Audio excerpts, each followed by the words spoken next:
তো সবাইকে প্রীতি ও শুভেচ্ছা জানিয়ে আমাদের ফাইন্যান্সিয়াল অ্যাকাউন্টিং 1 কোর্সের আজকের যে নির্ধারিত ক্লাস, সেই নির্ধারিত ক্লাস আমরা আজকে মেজর ট্রানজ্যাকশন রেকর্ডিং এর যে ডেবিটিং এবং ক্রেডিটিং যেটা সেটা শিখব। তো ডেবিটিং এবং ক্রেডিটিং এটা আলোচনার আগে আপনাদের মনে থাকবার কথা, আমরা গত ক্লাসে এই ডেবিটিং অ্যান্ড ক্রেডিটিং রুলসটা নিয়ে কথা বলেছিলাম। এই ডেবিটিং অ্যান্ড ক্রেডিটিং রুলসে আমরা গত ক্লাসে বলেছিলাম যে আমাদের ডেবিট বলতে বলেছিলাম কোন একটা অ্যাকাউন্টের লেফট সাইড, ক্রেডিট বলতে বলেছিলাম কোন একটা অ্যাকাউন্টের রাইট সাইড। তো সেখানে শিখেছিলাম যে অ্যাসেট,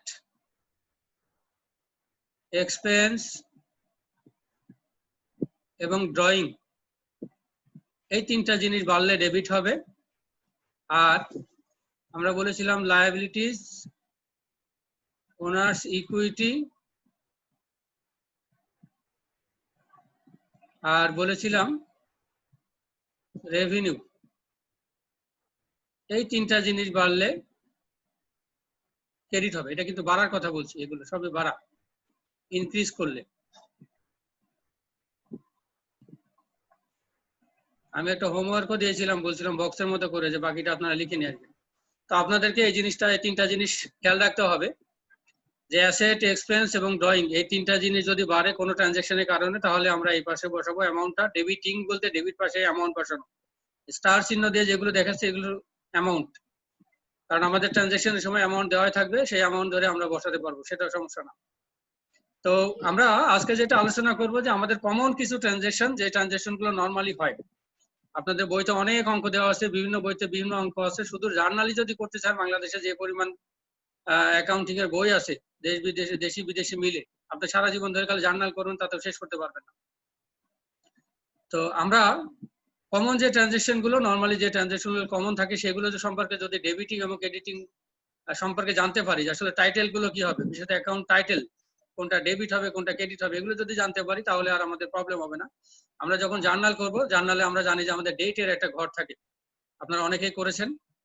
তো ডেটের একটা ঘর, আমি এখানে ডেটের ঘর, তো ডেট দেখে বসাতে পারবেন। আমি ওটা আসলে এখানে দেখাতে যাচ্ছি না। আমার মূল আলোচনার বিষয় হচ্ছে যে ট্রানজ্যাকশনের ইফেক্ট গুলোকে কোন টাইটেলে লিখবো এবং সেটা কি ডেবিট পাশে লিখবো অ্যামাউন্ট নাকি ক্রেডিট পাশে অ্যামাউন্ট লিখবো, সেই ডেবিটিং এবং ক্রেডিটিং এটা জানলে আমরা অ্যামাউন্ট দেখে বসাতে পারবো, ডেট দেখে ডেটও বসাতে পারবো। বাট এই জিনিসটাই ভুল হয় বেশি, টাইটেলটা ডেবিট ক্রেডিট এই অ্যামাউন্ট, এই টাইটেল গুলো খুব ভুল হয়। এইটা নিয়ে আজকে আলোচনা করবো, এটা খুব মনোযোগ সহকারে আপনারা শিখবেন। তো বিজনেসের শুরুতেই আমরা জানি যে কোনো এন্টারপ্রেনার বলি, বিজনেস ওনার বলি, বিজনেস যখন শুরুই করে, তো উনি যদি ক্যাশ নিয়ে বিজনেস শুরু করেন, আমরা কিন্তু ধরুন আমাদের যদি হুমায়ুন এন্টারপ্রাইজ হয়, আমরা হুমায়ুন এন্টারপ্রাইজের অ্যাকাউন্টেন্ট, আমরা কিন্তু হুমায়ুন সাহেবের অ্যাকাউন্টেন্ট না। এই জন্য আমরা ভিডিওটা দেখতে বলেছিলাম, ভিডিওতে বলা আছে যে বিজনেস আর বিজনেস ওনার সেপারেট এন্টিটি, এটা ভালো করে বুঝবেন ওখান থেকে। তো আমরা হিসাব করবো যে হুমায়ুন এন্টারপ্রাইজের কি চেঞ্জ আসছে সেটা। তো খেয়াল করুন যে হুমায়ুন এন্টারপ্রাইজে হুমায়ুন সাহেব যদি বিজনেস শুরু করেন ক্যাশ দিয়ে, ধরে নিলাম যে উনি 2 লাখ টাকা দিয়ে বিজনেস শুরু করলেন। তো 2 লাখ টাকা দিয়ে উনি বিজনেস শুরু করলে উনার বিজনেসে 2 লাখ ক্যাশ বাড়লো। ক্যাশ হচ্ছে অ্যাসেট, আমরা কিছুক্ষণ আগে বলছিলাম যে অ্যাসেট বাড়লে এই পাশে বসাবো, এক্সপেন্স বাড়লেও এই ডেবিট পাশে বসাবো, ড্রয়িং হলেও এই পাশে বসাবো, আপনাদের মনে থাকবার কথা।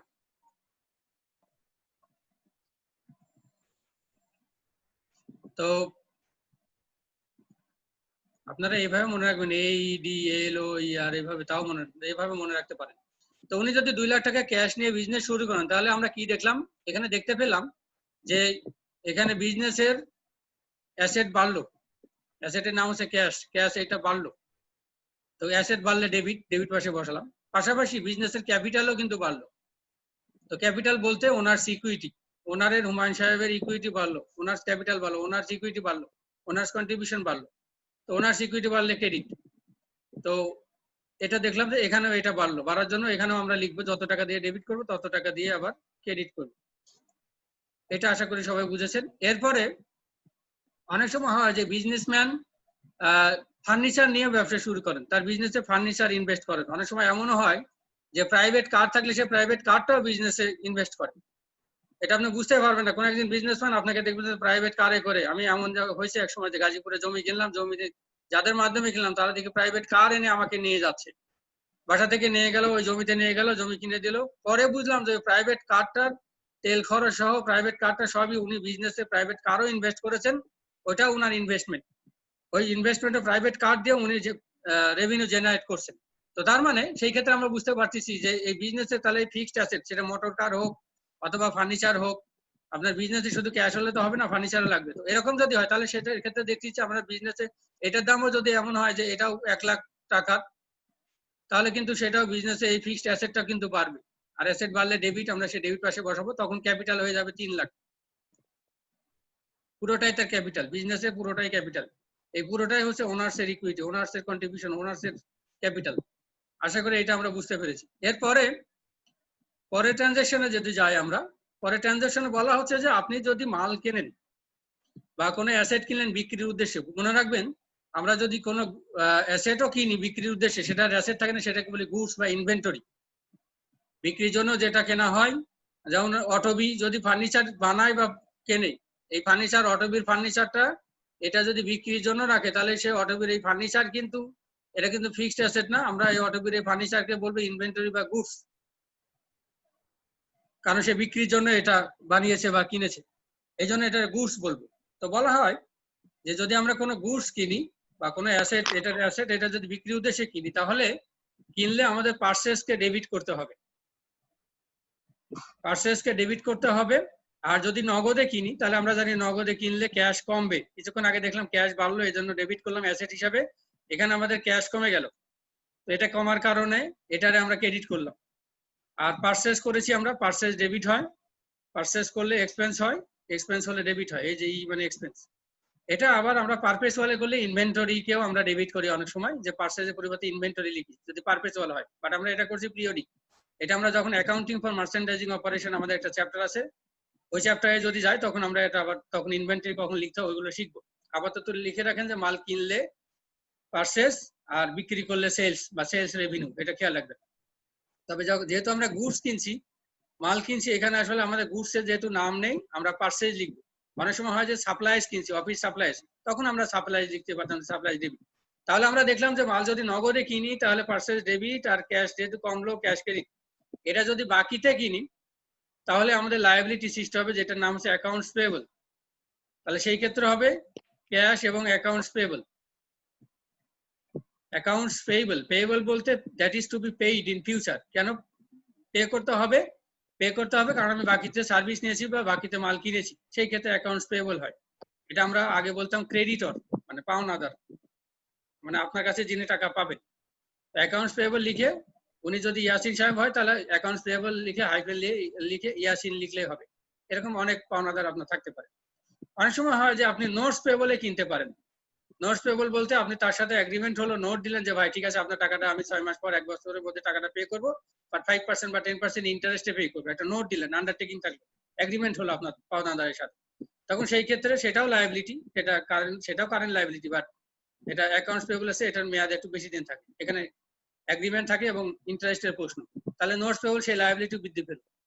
বা অনেক সময় হয় যে compound journal entry, compound journal entry যে আপনি হয়তো এমন হয় যে 3 লাখ টাকার মাল কিনেছেন, তার মধ্যে 1 লাখ টাকা নগদে দিয়েছেন, একটু খেয়াল করে দেখুন, 1 লাখ টাকা নগদে দিয়েছেন, তাহলে 1 লাখ টাকা ক্রেডিট হবে। আর 2 লাখ টাকা যেহেতু আপনি বাকিতে, 2 লাখ টাকা লায়াবিলিটি বাড়বে। তো আমরা কিছুক্ষণ আগে দেখলাম যে লায়াবিলিটি যদি বাড়ে, এই যে লায়াবিলিটি যদি বাড়ে তাহলে ক্রেডিট। আর বলেছিলাম এখানে ক্যাশ কমলো, অ্যাসেট কমলেও ক্রেডিট, অ্যাসেট বাড়লে ডেবিট, কমলে ক্রেডিট, এগুলো খেয়াল রাখতে হবে। এরপরে তো এই গেল আমাদের আরেকটা ট্রানজাকশন। এরপর বলা হয় যে যদি আমরা কোনো অ্যাসেট কিনি, কিছুক্ষণ আগে যেটা দেখলাম সেটা কিন্তু বিক্রির উদ্দেশ্যে, আর এখন হবে অ্যাসেট বলবো যেটা বিজনেসে ইউজ করা হবে, যেটাকে আমরা বিজনেসে ইউজ করবো সেটাকে fixed asset, long term asset বা প্লান্ট অ্যাসেট বলবো। অ্যাসেট কিনলে যদি ফার্নিচার কিনি, কিসের জন্য কিনবো? বিজনেসে ইউজ করবো, তাহলে সেই ফার্নিচারকে ডেবিট করবো, কারণ এই ফার্নিচার বৃদ্ধি পেলো বিজনেসে, ফার্নিচারের অর্থাৎ অ্যাসেট, এই অ্যাসেটের পরিমাণটা বৃদ্ধি পেল। আপনারা দেখবেন আমি যে বইটা আপনাদের সাথে শেয়ার করছি, কাইসর বই 12th এডিশন, বইয়ের শুরুতেই দেখবেন কোনটা অ্যাসেট, অর্থাৎ অ্যাসেটের মানে এই অ্যাকাউন্ট গুলো ক্লাসিফিকেশন দেওয়া আছে। আমরা যে 6টা অ্যাকাউন্টের কথা বলছিলাম, সেই অ্যাকাউন্টের ক্লাসিফিকেশন কিন্তু ওখানে দেওয়া আছে, কোনটা অ্যাসেট, কোনটা এক্সপেন্স, কোনটা রেভিনিউ, এটা সুন্দর করে দেওয়া আছে, আবার চার্ট অফ অ্যাকাউন্টসে বলা আছে সুন্দর করে।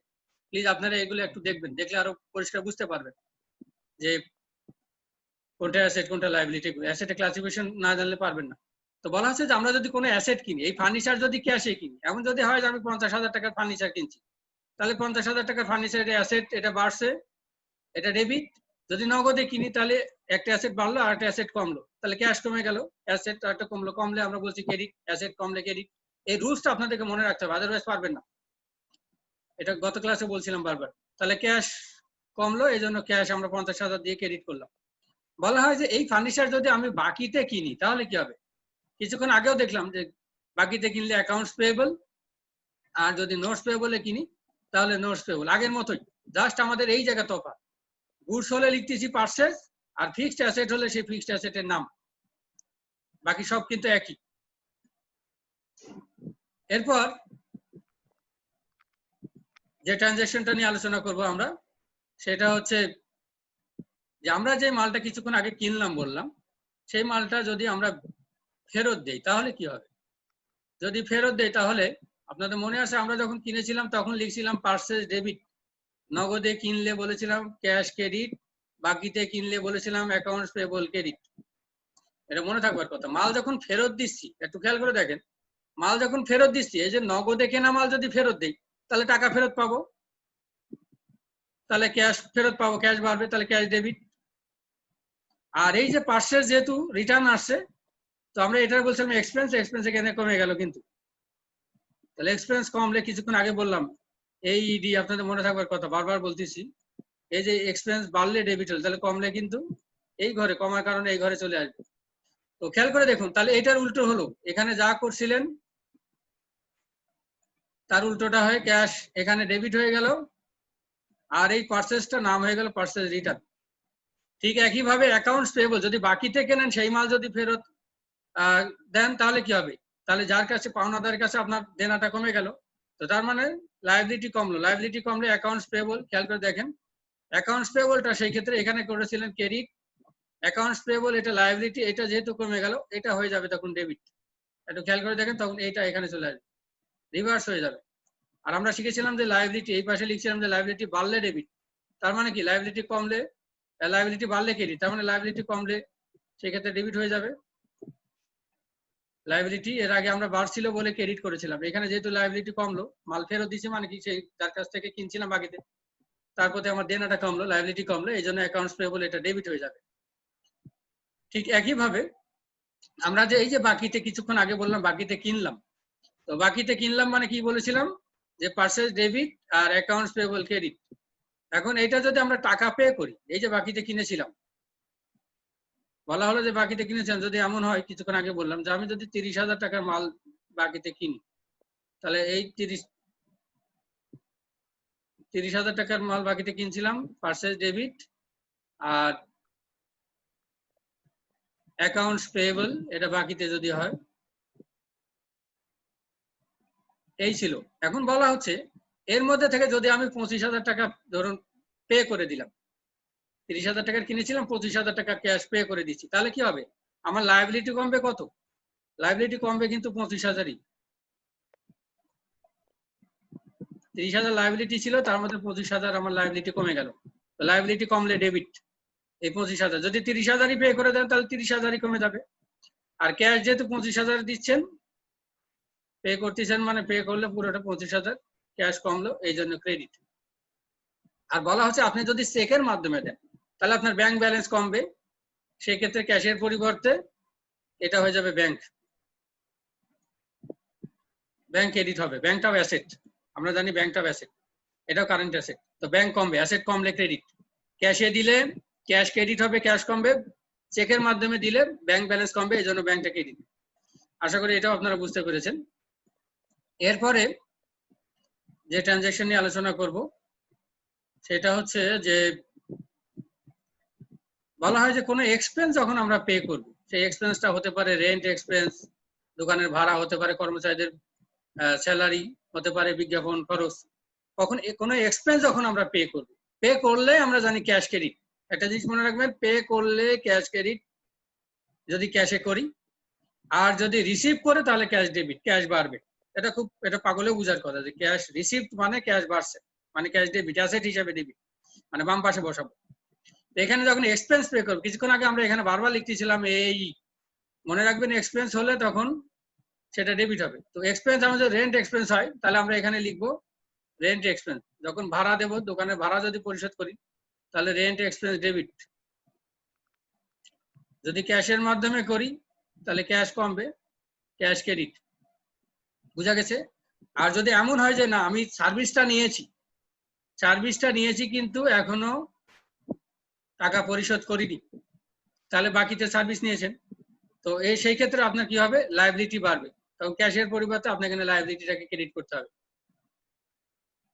অনেক সময় হয় যে বিজ্ঞাপন ছাপা হয়ে গেছে পত্রিকায়, কিন্তু আপনার বিল পেয়েছেন, টাকাটা পে করেননি, তো তার মানে কি হবে, আপনি তো এই যে বিজ্ঞাপন যেটা সেটা খরচ, এখানে জাস্ট লিখবেন অ্যাডভার্টাইজিং এক্সপেন্স ডেবিট, আর এই অ্যাকাউন্টস পেয়েবলটা ক্রেডিট, কারণ আপনি এখনো পে করেননি, পত্রিকা অফিস থেকে আপনার কাছে বিল এসছে, তো দিতে হবে লায়াবিলিটি, তো লায়াবিলিটি বাড়লে ক্রেডিট, এটা আমরা কিছুক্ষণ আগে শিখেছি।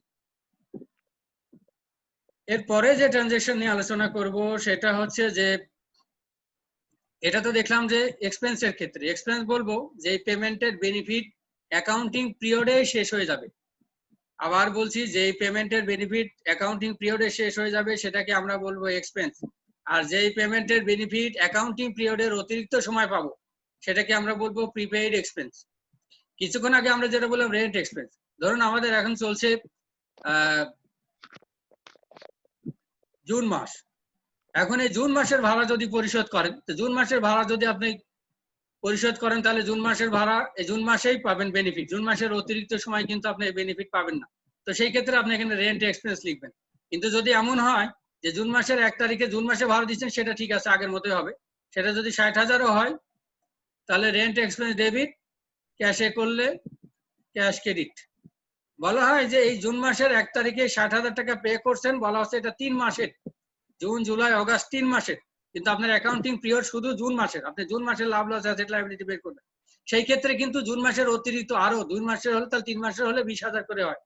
তো বলা হয় যে এই যে 60,000 তখন রেকর্ড করবেন, এটা হচ্ছে প্রিপেইড এক্সপেন্স, এটাকে বলি আমরা অ্যাসেট। যে কোনো প্রিপেমেন্ট বলবো তখনই, অ্যাডভান্স পেমেন্ট বলবো তখনই যখন আমাদের এটার বেনিফিট অ্যাকাউন্টিং পিরিয়ডের অতিরিক্ত সময় পাবো। এই 60,000 টাকা যদি 3 মাসের দেই, আর আমার অ্যাকাউন্টিং পিরিয়ড যদি শুধু 1 মাস হয়, তাহলে সেটা প্রিপেইড, এটা কিন্তু এক্সপেন্স না, নামে এক্সপেন্স দেখাচ্ছে যে প্রিপেইড এক্সপেন্স, কিন্তু এটা আসলে অ্যাসেট। গত ক্লাসে সেটাই বলতেছিলাম যে শেষের কবিতা আসলে শেষের কবিতা, ওটা কোনো কবিতা না, ওটা আপনাকে জানতে হবে। ঠিক একইভাবে প্রিপেইড এক্সপেন্স এটাও কিন্তু আসলে এক্সপেন্স না, এটা অ্যাসেট, এটা খেয়াল রাখবেন। এগুলো জিনিস যখন অ্যাডজাস্টিং জার্নাল এন্ট্রি করবো তখন আরো পরিষ্কার হয়ে যাবে। তো তার মানে আমরা প্রিপেড রেন্ট দিলে 3 মাসের অ্যাডভান্স দিলে প্রিপেড রেন্ট, স্যালারি দিলে প্রিপেড স্যালারিজ, অন্য কোনো এক্সপেন্স হলে যেমন আমরা প্রিমিয়াম দেই ইন্স্যুরেন্সের, তাহলে এখানে প্রিপেড ইন্স্যুরেন্স এরকম 60,000 ডেবিট, আর ক্যাশ ক্রেডিট, পে করলে তো ক্যাশ ক্রেডিট হয়, এটা আমরা জানি, ক্যাশ কমে যায় অ্যাসেট হিসাবে, এটা ক্রেডিট হয়। তো এই গেল আমাদের যদি অ্যাডভান্স পেমেন্ট হয়, প্রিপেইড হয়, তাহলে সেই ক্ষেত্রে। এখন বলা হচ্ছে যে আমরা এতক্ষণ ধরে তখন টাকা পয়সা পে করলাম, যদি এমন হয় যে গুডস সেল করি, মাল বিক্রি করি বা সার্ভিস যদি সেল করি, তাহলে কি হবে? তো আমরা সেল করতে পারি ক্যাশে, যদি সেল করি কিছুক্ষণ আগে দেখলাম ক্যাশ পাবো, ক্যাশ বাড়বে, ক্যাশ ডেবিট। আর যদি সেল করি, আমরা কিছুক্ষণ আগে বললাম পারচেজ করলে পারচেজ ডেবিট, আর সেল করলে সেলস ক্রেডিট, সেলস করলে রেভিনিউ হয়, তো রেভিনিউ ক্রেডিট আমরা এখানে শিখছিলাম, এইভাবে লিখছিলাম, লায়াবিলিটিজ, ওনার্স ইকুইটি, রেভিনিউ, আপনাদের মনে থাকবার কথা, বারবার লিখতেছি কারণ এটা ক্লিয়ার করলে ক্লিয়ার হয়ে যাচ্ছে। তো যেটা বলছি, তাহলে আমরা দেখলাম যে যদি ক্যাশে সেল করি তাহলে ক্যাশ ডেবিট, আর সেলস রেভিনিউ, সেল করলে সেলস রেভিনিউ, সেটা বাকিতে হোক অথবা নগদে হোক, সেলস রেভিনিউ, সেল করলে সেলস রেভিনিউ, পারচেজ করলে এক্সপেন্স। তো যদি এমন হয় যে আমরা বাকিতে সেল করেছি, তাহলে কি হবে, অ্যাকাউন্টস রিসিভেবল, মানে পাবো, রিসিভেবল বলতে এক্সপেক্টেড টু বি রিসিভড, যাকে আমরা বলি ডেটর্স, আমরা কাস্টমারের কাছে বাকিতে বিক্রি করছি, কাস্টমারের কাছ থেকে পাবো, এটা অ্যাসেট। ভবিষ্যতে যে বেনিফিট পাওয়া যায় সেটাকে আমরা বলি অ্যাসেট। যদি একাধিক কাস্টমার হয় সেই ক্ষেত্রে আমরা অ্যাকাউন্টস রিসিভেবল লিখে একবার লিখবো হুমায়ুন, একবার লিখবো ইয়াসিন, এইভাবে যাদের কাছে বিক্রি করবো সবার নাম লিখবো। এরপরে আমরা এটারে করবো, এটা আমরা করছি জেনারেল জার্নাল এন্ট্রি, এগুলো দিয়ে স্পেশাল জার্নাল এন্ট্রি করা হয়, আমাদের ছোটখাটো বিজনেসের জন্য আমরা এগুলো করে থাকি। আবার যদি অনেক সময় হয় যে আপনি বিক্রি করেছেন, তার সাথে আপনার আন্ডারটেকিং হয়েছে, নোট হয়েছে, বলা হয়েছে যে ভাই ঠিক আছে আপনার কাছে বিক্রি করলাম, উনি বলছেন যে ঠিক আছে আমি আপনাকে 6 মাস পর, 7 মাস পর বা 1 বছরের মধ্যে টাকাটা পে করবো, এত% ইন্টারেস্ট দেবো, এই ধরনের কোনো আন্ডারটেকিং যদি থাকে তাহলে সেটা অ্যাকাউন্ট রিসিভেবলের পরিবর্তে নোটস রিসিভেবল হবে। এটাও কারেন্ট অ্যাসেট, এটাও 1 বছরের মধ্যে, বাস এখানে একটা টার্ম থাকে, সময়ের উল্লেখ থাকে এবং ইন্টারেস্ট রেট উল্লেখ থাকে। তো এরপরে এটা আসলে আমাদের ম্যানুয়ালের মতো, আমি যেটা আলোচনা করতেছি এগুলো হচ্ছে ম্যানুয়ালের মতো। আপনি যখন কোনো প্রবলেম, কোনো জার্নাল যখন করবেন, কোনো প্রবলেম যখন সলভ করবেন, কোনো প্রবলেম সলভ করতে গিয়ে বুঝতে কষ্ট হলে তখন আপনাকে এই ম্যানুয়াল, যেমন আপনারা মেশিন চালাতে গিয়ে ম্যানুয়াল লাগে, ঠিক এটা আমি ম্যানুয়ালের মতো রেডি করছি যেন আপনারা কোনো ট্রানজ্যাকশন যখন রেকর্ড করতে যাবেন, ভুল হলে মানে বুঝতে কষ্ট হলে তখন এখান থেকে দেখে নিতে পারবেন যে আসলে এই ট্রানজ্যাকশন ক্ষেত্রে এই অ্যাকাউন্ট টাইটেল গুলো কি হবে এবং সেটা ডেবিট হবে না ক্রেডিট হবে, এটার জন্য এটা করা। এরপরে এই যে বিক্রি করলাম যে মাল, সেই মাল যদি ফেরত আসে তাহলে কি হবে? তো নগদে বিক্রি করা মাল, এখানে খেয়াল করে দেখুন, যখন বিক্রি করেছেন, বিক্রি করার সময় কি লিখেছিলেন? বিক্রি করার সময় যদি বাকিতে বিক্রি করেন তাহলে বাকিতে বিক্রি করে লিখলেন যে অ্যাকাউন্ট রিসিভেবল ডেবিট, আর বিক্রি করলেই হয় রেভিনিউ। গুড সেল করলে হয় সেলস রেভিনিউ, সার্ভিস সেল করলে হয় সার্ভিস রেভিনিউ। এখন ঠিক মাল যখন ফেরত আসছে, হয়তো এমন হয় যে আপনি 30,000 টাকার মাল বিক্রি করলেন বাকিতে, 30,000 টাকার মাল বিক্রি করলে অ্যাকাউন্ট রিসিভেবল 30,000, আর সেল করলে যেহেতু বলছি রেভিনিউ, সেলস রেভিনিউ হবে, মাল বিক্রি করলে সেলস রেভিনিউ, সার্ভিস বিক্রি করলে সার্ভিস রেভিনিউ। এখন এর মধ্যে থেকে 25,000 টাকার মাল ফেরত আসছে, তো মাল যখন ফেরত আসবে তখন আপনার পাওনা টাকার পরিমাণ তো আর 30,000 থাকবে না, 25,000 টাকার মাল ফেরত আসলে পাওনা টাকার পরিমাণও কিন্তু 25,000 কমে যাবে। তার মানে অ্যাকাউন্ট রিসিভেবল তখন কমে যেয়ে হয়ে যাবে, এটা অ্যাসেট হিসাবে, কারেন্ট অ্যাসেট হিসাবে তখন বলছিলেন পাবেন, এই জন্য বাড়ায় দিয়ে ডেবিট করেছিলেন, তখন এটা ক্রেডিট হয়ে যাবে। অ্যাকাউন্ট রিসিভেবল এটা অ্যাসেট, অ্যাসেট কমে যেয়ে ক্রেডিট হয়ে গেল। আর সেলস রিটার্নটা, ওখানে করেছিলেন পারচেজ রিটার্নকে ক্রেডিট করেছিলেন, এখানে সেলস রিটার্নটা, সেলসের উল্টোটা, এখানে সেলসটাকে ক্রেডিট করেছিলেন আর এখানে আমাদের কি হয়ে যাবে, সেলস রিটার্নটা ডেবিট হয়ে যাবে, অর্থাৎ রেভিনিউ কমে যাবে। এই জন্য রেভিনিউ কমে গেলে, এই ঘরে শিখছিলাম যে রেভিনিউ বাড়লে এই ঘরে হয়, কিন্তু কমলে আবার এই ঘরে হয়, তাই হলো। তো এরপর আমরা যে ট্রানজ্যাকশনটা নিয়ে আলোচনা করব সেটা হচ্ছে যে অনেক সময় হয় যে আমরা অ্যাডভান্স টাকা নিয়ে ফেলি, অ্যাডভান্স টাকা নেই, সার্ভিসটা পরে দেই, বা অনেক সময় যে কুপন সেল করি। আপনারা বিভিন্ন সময় যে যেমন কোনো পার্কে যদি বেড়াতে যান, আপনি পার্কের মালিক, তাহলে কি করবেন? পার্কে বেড়াতে গেলে সেখানেও দেখবেন যে আগে থেকে আপনার পার্কের টিকিট দিয়ে দেয়, সার্ভিসটা কিন্তু পরে দেয়। একটু খেয়াল করে দেখবেন, তার মানে কি আপনি কুপন সেল করলেন মানে কি, অ্যাডভান্স টাকা নিয়ে নিলেন, সার্ভিসটা দিবেন পরে, রাইডে পরে চড়তে দিবেন। বিষয়টা এভাবে চিন্তা করেন, আপনার রাইডে পরে চড়তে দিবেন, আপনি সার্ভিসটা পরে দিবেন, কিন্তু ক্যাশ অ্যাডভান্স নিয়ে নিয়েছে। লটারি ক্ষেত্রে আপনারা জানেন যে ওখানে লটারি যে বইয়ের, লটারি যে পাতাল কুপন, ওটা আগে বিক্রি হয়, তার মানে অ্যাডভান্স টাকা নিয়ে নেওয়া হয়, পরে কিন্তু প্রাইসটা দেওয়া হবে। তো এই ক্ষেত্রে বলা হয় অ্যাডভান্স যদি টাকা নেই, তো টাকা নিলে তো ক্যাশ তো বাড়ছে, কোনো সন্দেহ নেই। তো সার্ভিস দিলে হয় রেভিনিউ, কিছুক্ষণ আগে দিলাম সার্ভিস দিলে মাল সেল করলে রেভিনিউ হয়। যে ডেটে সার্ভিস দেবো বা মাল সেল করবো, নগদ হোক অথবা বাকি হোক, সেই ডেটে আমাদেরকে রেভিনিউ হবে। কিন্তু এখানে কি হলো, এখানে কিন্তু আমি সার্ভিস দেইনি, তো সার্ভিস না দিলে সেই রেভিনিউটা কিন্তু আমার আর্ন হয়নি। কেউ একজন বলছিলেন যে এটা জায়েজ হয়নি, আর্ন মানে এখন আর্ন হয় না, আপনাকে দিতে হবে। তো ভবিষ্যতে দিতে হবে বললে সেটাই লায়াবিলিটি। তো এটা লায়াবিলিটি হিসাবে, এটা লায়াবিলিটি বেড়ে যাবে, লায়াবিলিটি হিসাবে তাহলে ক্রেডিট হবে।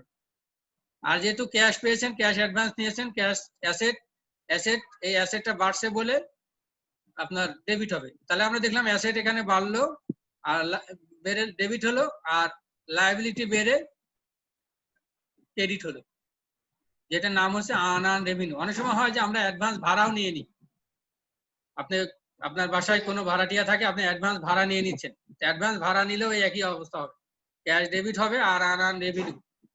এটা আর্ন হবে 60,000 টাকা যদি অ্যাডভান্স নেন, 1 মাস গেলে 20,000 টাকা আর্ন হবে, মানে 1 মাস গেলে তখন আপনি সার্ভিস দিবেন, তখন আর্ন হবে। তো এটা গেল যে অ্যাডভান্স যদি আমরা রিসিভ করি, এরকম অঙ্ক আপনাদের বইতে দেখবেন আছে, আমি আজকে একটা হোমওয়ার্ক দিয়ে দেবো, সেখানে এরকম আছে, খেয়াল রাখবেন যে কুপন যদি সেল করি, তো কুপন সেল করছি, টাকা নিয়ে নিচ্ছি, সার্ভিসটা পরে দেবো। ওই যে পার্কের কথা বললাম, সেটা শিশু পার্ক হোক, বিনোদন পার্কে আপনারা জানেন, সেখানে এই কাজই করা হয়, অ্যাডভান্স টাকা নেওয়া হয়, পরে সার্ভিস দেওয়া হয়। এরপরে যেটা নিয়ে আমরা বলা হচ্ছে যে যদি আমরা ব্যাংকে যদি অ্যাকাউন্ট খুলি, ব্যাংকে যদি টাকা রাখি, তাহলে কি হবে? এই ট্রানজেকশন গুলো আমাদের দেশে বিজনেসম্যানরা এটা কিন্তু খুব রেগুলার ট্রানজেকশন হয়, যে সারাদিন বেচা কিনা শেষেও ব্যাংকে টাকা জমা দেয়। বাট এই ধরনের ট্রানজেকশনের কথা আমাদের কাইসর বইতে নেই। বাট এগুলো সবই আপনাদের আমি আলোচনা করছি, কারণ কাইসর বইয়ের বাইরে তো অঙ্ক হতে পারে বা আমাদের জানতে হবে। যেহেতু আমাদের যদি অ্যাকাউন্টসে জব হয় অথবা আমি যদি কাউকে অ্যাকাউন্টসে জব দিই, তাহলে আমাদের এগুলো জানতে হবে। কিছুক্ষণ আগে দেখলাম যে আমরা ব্যাংকের মাধ্যমে পে করলে ব্যাংক কমে গেল, ব্যাংক ক্রেডিট হয়ে গেল। ব্যাংকে যখন টাকা রাখতেছি তখন কিন্তু আমার ক্যাশ কমে যাচ্ছে, ক্যাশ কমে যাওয়ার কারণে ক্রেডিট হলো। আর ব্যাংক ব্যালেন্স কিন্তু বাড়ছে, ব্যাংকটাও অ্যাসেট। তাহলে ব্যাংকটা বাড়ার কারণে অ্যাসেট হিসাবে এটা আমাদের তাহলে দেখলাম যে একটা অ্যাসেট বাড়লো আর একটা অ্যাসেট কমলো। তাহলে একটা অ্যাসেট, সেটার নাম হচ্ছে ব্যাংক, সেটা বেড়ে, যদি আমি যে ব্যাংকে রাখি যদি নাম হয় যে ব্র্যাক ব্যাংক, তাহলে এখানে ব্যাংকের নাম লিখতে হবে যে ব্র্যাক ব্যাংক। জাস্ট ব্যাংকের নাম লিখবেন যে BRAC bank debit cash credit, যে কোনো ব্যাংক হতে পারে। তো আশা করি এটাও আপনারা বুঝতে পেরেছেন। এরপর বলা হয় যে ব্যাংক থেকে যদি টাকা তুলেন তাহলে কি হবে। তো ব্যাংক থেকে টাকা তুলে আমি বুঝতে পারছি যে ব্যাংক ব্যালেন্স কমবে, তাহলে অ্যাসেট কমবে। আর টাকা তুললে ক্যাশ বাড়বে, ব্যাংক থেকে টাকা তুললে ক্যাশ বাড়বে। উল্টোটা, এখানে রাখার সময় যা হবে ব্যাংক থেকে টাকা তুললে তার উল্টোটা হবে। খুব সহজ কথা। এরপর বলা হচ্ছে যে আপনি ব্যাংকে টাকা রাখলেন, ব্যাংক আপনাকে ইন্টারেস্ট দিল, ইন্টারেস্ট জমা করলো আপনার অ্যাকাউন্টে, ব্যাংক ইন্টারেস্ট ক্রেডিট করলো। ব্যাংকাররা বলে ক্রেডিট করা। আপনার অ্যাকাউন্টে ক্রেডিট করা অর্থ হচ্ছে যে আপনার অ্যাকাউন্টে জমা হলো। তাহলে আপনি কি করবেন, আপনার বইতে আপনি কিভাবে রেকর্ড করবেন। আপনি খুব সহজে বুঝলেন যে আপনার ব্যাংক ব্যালেন্স বাড়লো, এতে 30,000 টাকা রাখছেন, 2,000 টাকা যদি ইন্টারেস্ট পান তাহলে 32,000 টাকা, তাহলে 2,000 টাকা কিন্তু আপনার ব্যাংক ব্যালেন্স বাড়ছে। তো ব্যাংকটা আমি আগে বলছি অ্যাসেট, কারেন্ট অ্যাসেট, তাহলে বাড়লে এটা ডেবিট, তাহলে এখানে অ্যাসেট বাড়লো, এটা ডেবিট। আর এই যে 2,000 টাকা আপনি ইন্টারেস্ট পেলেন, সেটা আপনার জন্য রেভিনিউ। তো আমরা শিখেছিলাম রেভিনিউ যদি বাড়ে, এই ঘরে লিখছিলাম, বারবার লিখছিলাম এরকম, মনে থাকবার কথা।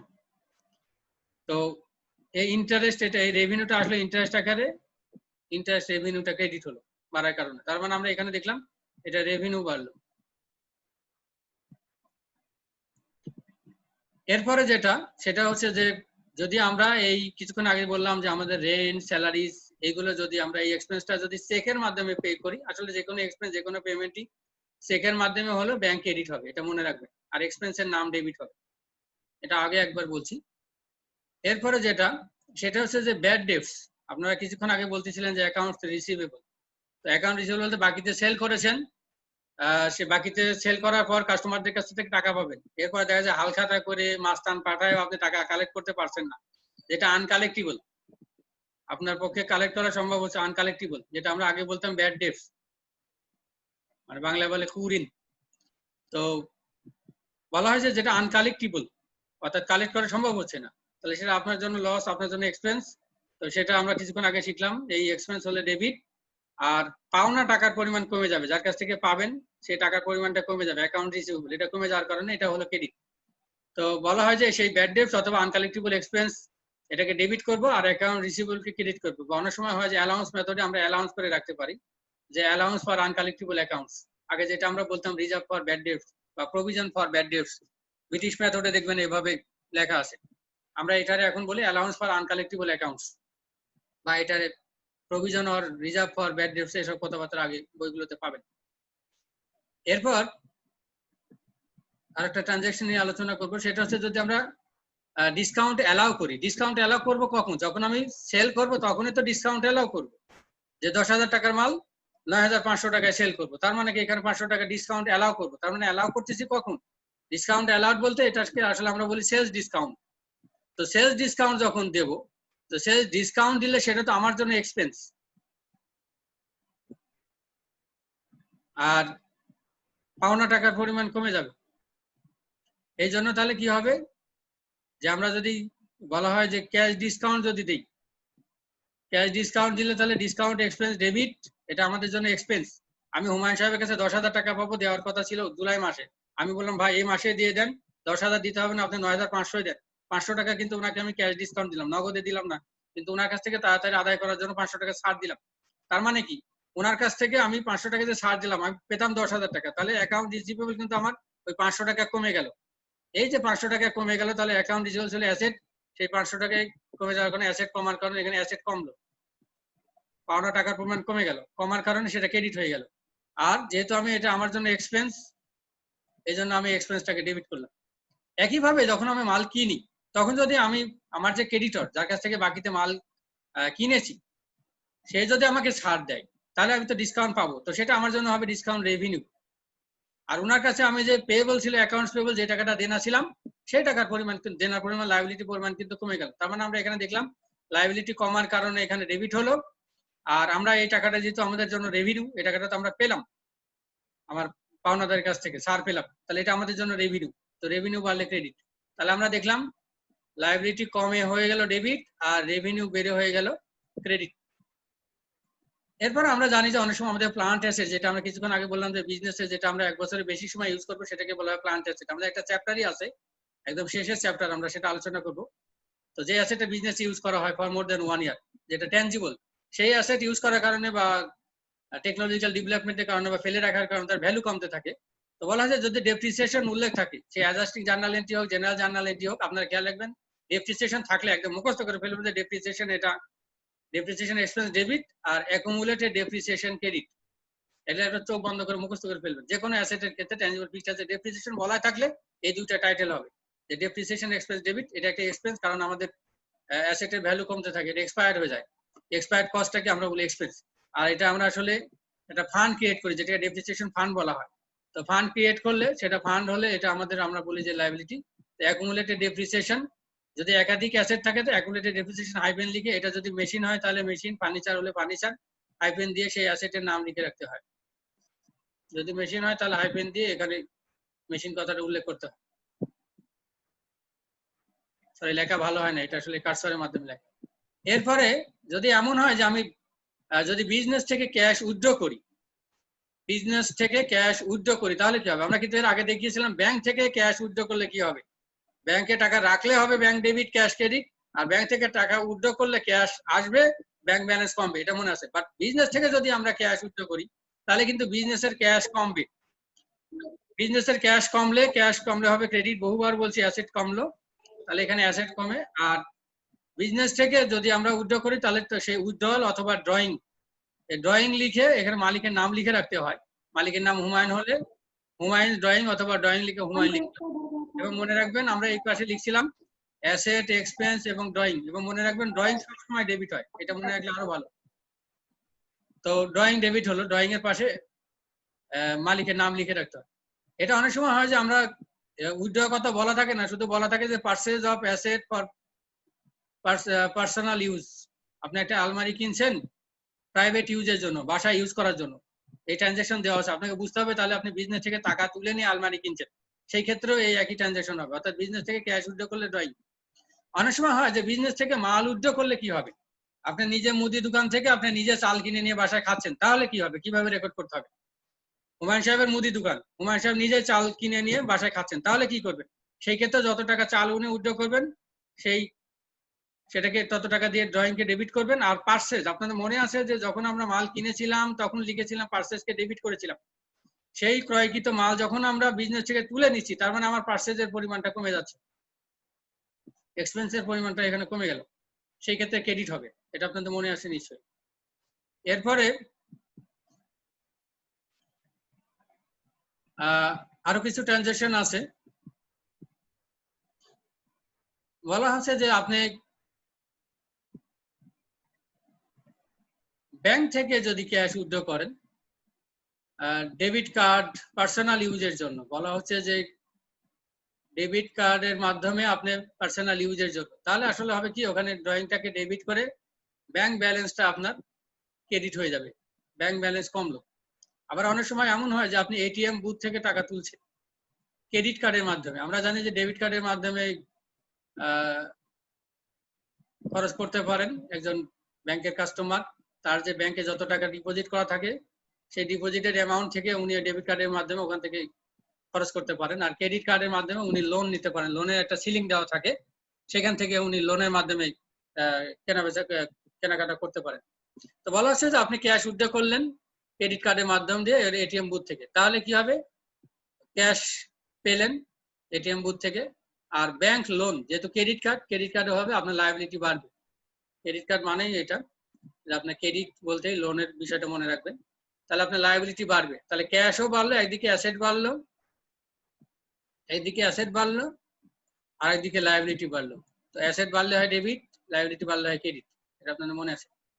এরপরে বলা হয় যে আমি নোটস পেয়েবলে ব্যাংক থেকে বড় করলাম, ব্যাংক থেকে লোন নিলাম শর্ট টার্মে, বলা হলো যে ঠিক আছে আপনাকে 8 মাস পরে দেবো। এটা আমরা আগে শিখেছিলাম, যদি লোন নেই ব্যাংক থেকে, যদি বড় করি লোন নেই, তাহলে আমাদের অবশ্যই যেহেতু ক্যাশ নিচ্ছি ব্যাংক থেকে, তাহলে ক্যাশ বাড়বে, ক্যাশ বাড়লে ক্যাশ অ্যাসেট হিসাবে ডেবিট। আর নোটস পেবল, সেখানে আমরা নোট দিচ্ছি ব্যাংকওয়ালাকে, বলছি যে ভাই আমি 7 মাস 8 মাস পরে দেবো, এত পার্সেন্ট ইন্টারেস্ট দেবো।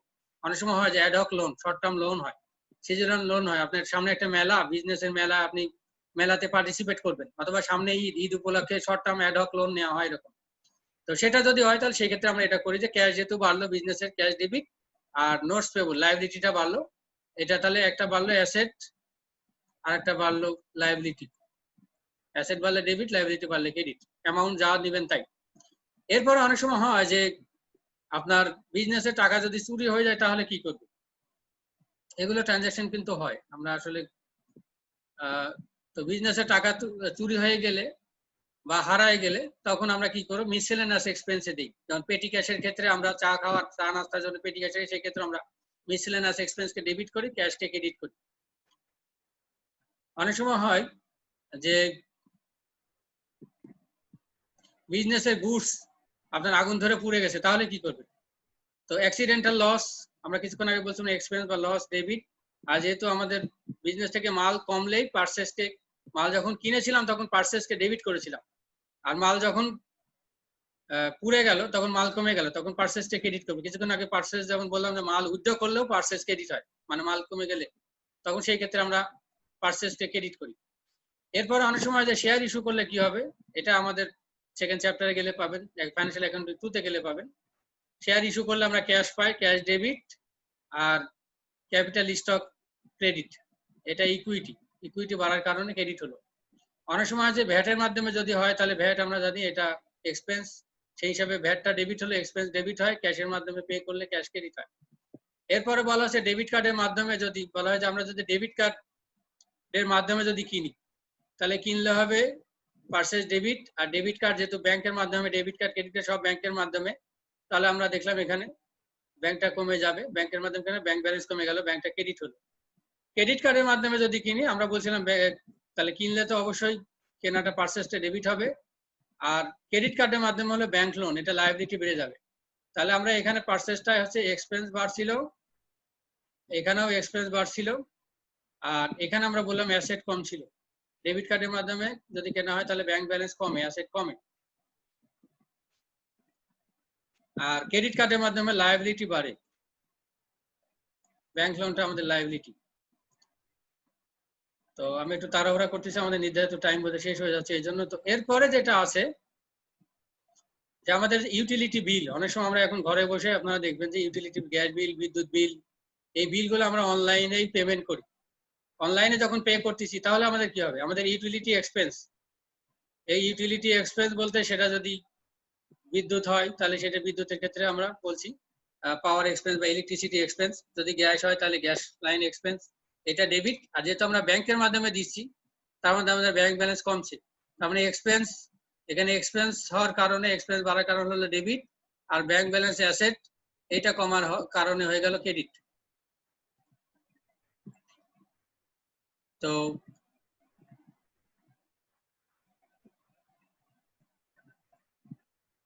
এই গেল আমাদের আজকের যে ডেবিটিং and ক্রেডিটিং of major or common business transaction, সেটার আলোচনা। আশা করি আপনারা সবাই বুঝতে পেরেছেন আমাদের আজকের আলোচনা।